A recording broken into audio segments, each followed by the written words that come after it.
So let's start with the multiple choice questions. Number 3. Using the definitions above for P and Q, what is 2P minus Q? So this is fairly simple.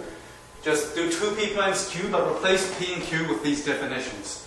So 2 times P is 2 times 4x minus z plus 3y.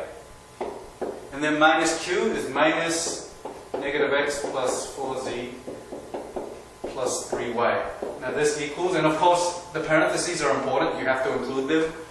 Now we just expand these, so we get rid of the parentheses. So that's using the distributive law, of course. 2 times 4x is 8x minus 2z plus 6y. And then minus negative x means plus x. Minus positive 4z is just minus 4z. Minus positive 3y is minus 3y. And then we collect the like terms together. So collect the x, y, and z terms together. So 8x plus x gives 9x. Negative 2z, or minus 2z minus 4z is minus 6z. And plus 6y minus 3y is plus 3y. So our answer is 9x minus 6z plus 3y, which is C here.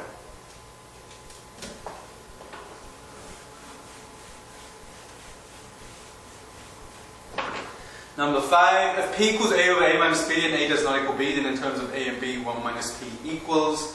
So the reason they tell us that A does not equal B is so that, because if A equals B, then A minus B equals 0, right?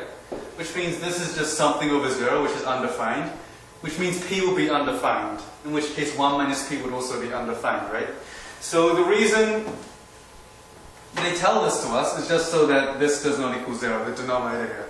It's similar to problems we've encountered before, we've seen this before. So other than that, this is not important, the A does not equal P thing, so don't let that throw you off. So for solving this problem, it's actually, that's not important. So in terms of A and B, 1 minus P equals, well, 1 minus P will equal 1 minus A over A minus B, right? So if we want to combine these fractions, they have to have the same denominator, so 1 also equals A over B minus A over B, minus A over A minus B. So now we can combine these, it's A minus B minus A over A minus B. So the A and the minus A cancel out, so we're left with negative B over A minus B. Now none of these have a negative B on the numerator, right? So we've still got more work to do to make this look like one of these 4 forms.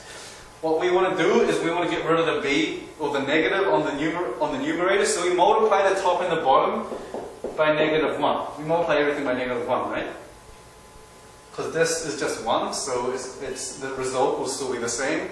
So that's just negative 1 times negative B is B. What is negative 1 times A minus B? This is something you should know, so be familiar with this. Negative 1 times A minus B is this, right? But if we expand this, we get negative A plus B. Negative of negative B is plus B, which equals B minus A. So in general, negative of A minus B is just B minus A. So negative of A minus B is B minus A. So our answer should be B over B minus A, which is B here.